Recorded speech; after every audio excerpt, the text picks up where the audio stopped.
Introducing Hermes' 5 hottest bags, the Birkin, the Kelly, the Constance, the Roulis, and the Evelyn.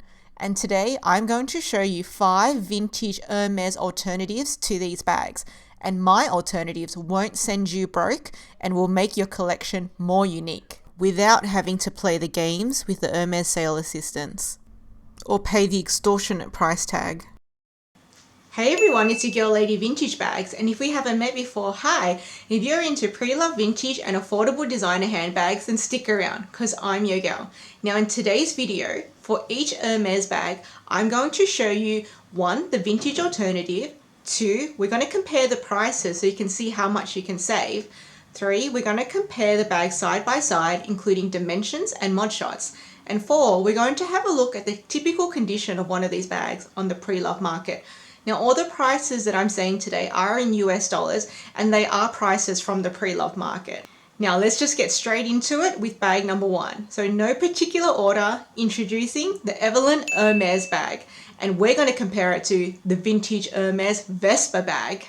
The Evelyn bag was originally designed in 1978 as a carry bag for horse groomers and it's been so popular ever since because of its price point. It's considered one of the entry bags of the Hermes brand. Now you can simply buy the vintage Hermes Evelyn, but the Vespa is a much more interesting alternative. Now the Hermes Evelyn is priced at over $2,500 on the pre-loved market, whereas you can find a Vespa for under $1,000. So that's a savings of over 60% or $1,500. So let's compare the two. So I've got the dimensions here for you, and to summarize, they both appear to have the same length. The vintage Vespa is a smidge taller, the strap length is also a bit shorter, and it has a tapered shape where it's more narrow as you go towards the top. They both have canvas straps, and the Evelyn has a perforated H logo, which is actually on the back, but everyone wears that as the front, whereas the Vespa actually is super low key with no logo in sight. Now the Evelyn does have an exterior pocket, whereas the Vespa does not, and the interior is very similar. It's basically just the suede, which is the back of the leather. The Vespa also has an interior slip pocket, whereas the Evelyn has a slip pocket on the exterior. The Evelyn is done up by a snap button, whereas the Vespa is done up with this hardware that goes through this hole. And they both look the same from the bottom. Let's take a look at some mod shots side by side.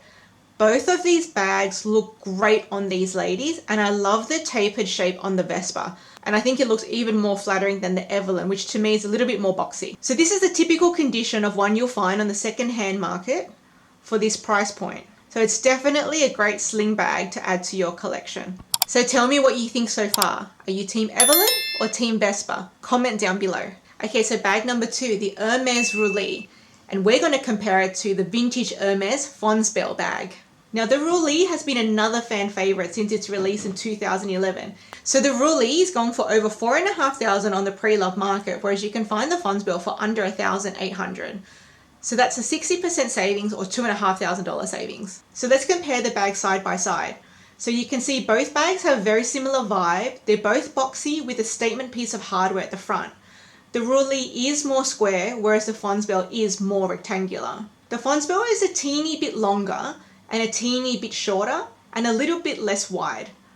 The strap is also a bit shorter, and the strap on both of these bags can be adjusted to a short setting or a long setting. You can't quite tell from these pictures, but you'll be able to see it when I show you the mod shots in just a moment. They both have an accordion style shape, which you can see from the side and from the bottom. The interior is also very similar. Both have 2 main compartments, and the Roulis has 1 interior slip pocket, whereas the Fonsbelle has multiple. The Roulis also has an exterior slip pocket at the back, but the Fonsbelle does not. Let's take a look at some mod shots side by side. So both of these bags are stunning. So they can be both worn on a short strap setting, either on the shoulder or the crook of the arm. And this is what both bags look like on the long setting. The Fonsbelle is definitely the winner for me. So comment down below, are you team Fonsbelle or team Roulis? So if you're loving vintage alternatives to popular designer handbags, I've also got a video on the vintage alternatives to Louis Vuitton's 10 hottest bags, which I'll link up above and in the description box down below. So this is a typical condition of a Fonsbelle you can find on the second-hand market. Okay, so bag number 3, the Hermes Constance, and we're going to compare it to the Hermes Sandrine, which I have right here.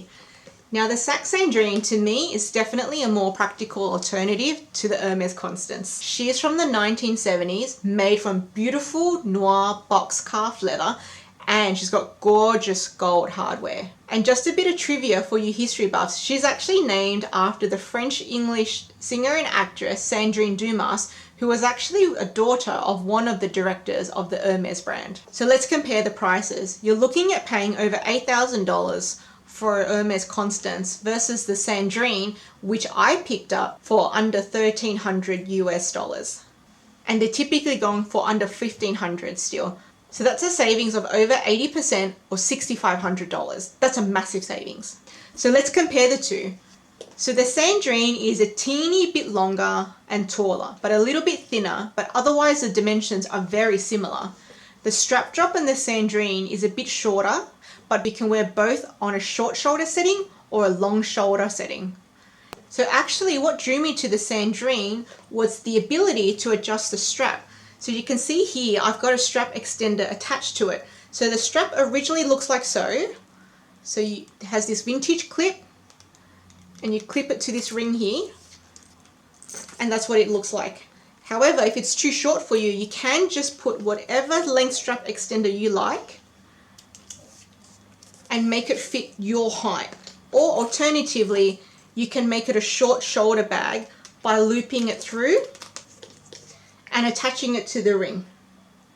How good is that? Now, if you'd like to see my unboxing this video, I'll leave the video linked up above and in the description box down below. And also I'll be doing a review video of this bag shortly, so keep a lookout for that too. So both bags look very similar from the front.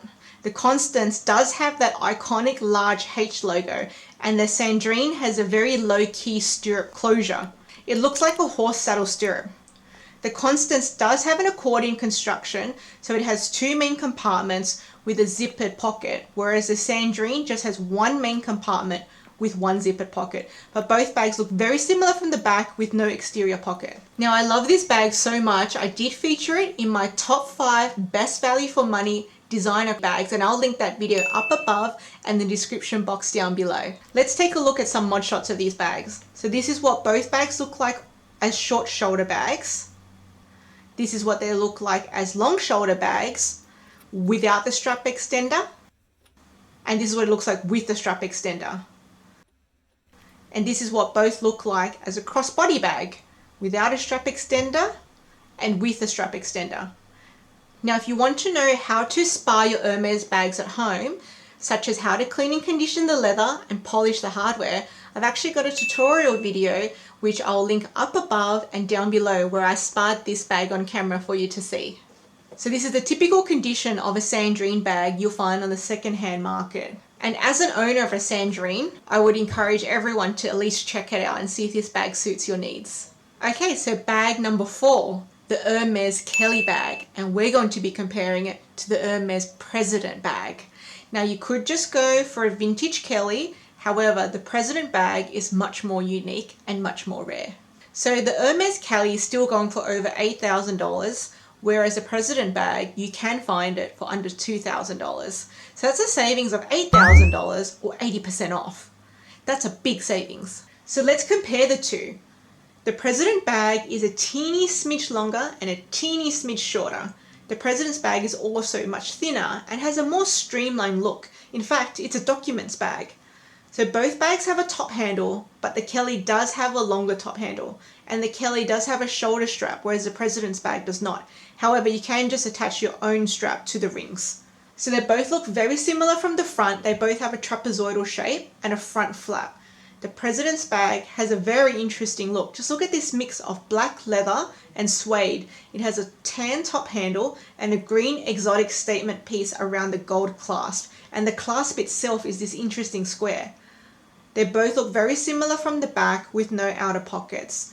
The interior design is even similar. One main compartment. Now Kelly has a zippered compartment inside, whereas the President's has a slip compartment inside. The President's bag does have a top zip in addition to the flap for extra security, whereas the Kelly does not have a zipper. The two bags are done up by clasp, but they're very different clasps. The Kelly has the iconic sangles and the padlock, whereas the President's bag has a square. and the President's bag only seems to be available in one colorway. Let's look at some mod shots. Both of these bags look so chic. So comment down below, Team Kelly or Team President? I'd love to hear your answer. So this is a typical condition of one of these bags you'll find on the pre-loved market. Okay guys, lucky last. Bag number 5 is the Hermes Birkin. She needs no introduction. Everyone knows she's a quota bag as well. You can't just walk into the store and buy one. You have to play the game or pay extortionately high prices on the pre-loved market. Now let's compare her to the vintage Hermes drag bag.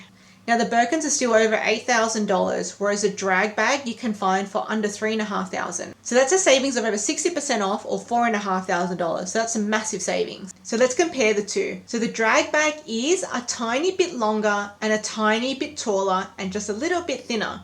Both bags do have a top handle. However, the drag bag has a longer top handle, which means it's even more comfortable to carry on the crook of the arm. Both bags have a similar vibe.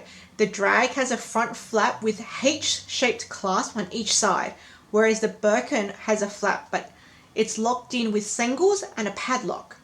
The Birkin flap can be kept inside the bag and it can be used as an open top bag, whereas the drag cannot.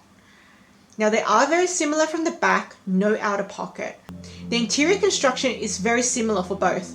They have one huge main compartment, you get one zippered pocket and one slip pocket. And both bags have feet on the bottom. I just love it when bags have feet.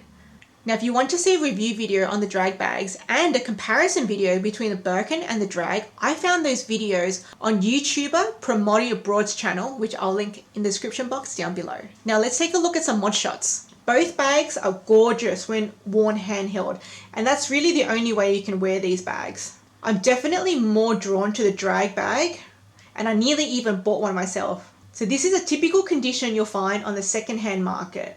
For only $3,500, you can own a piece of Hermes history. So what do you think, guys? Vintage or the trending bags? Comment down below. For me, vintage all the way. So I hope you enjoyed this video, and I'll see you in the next one. Bye!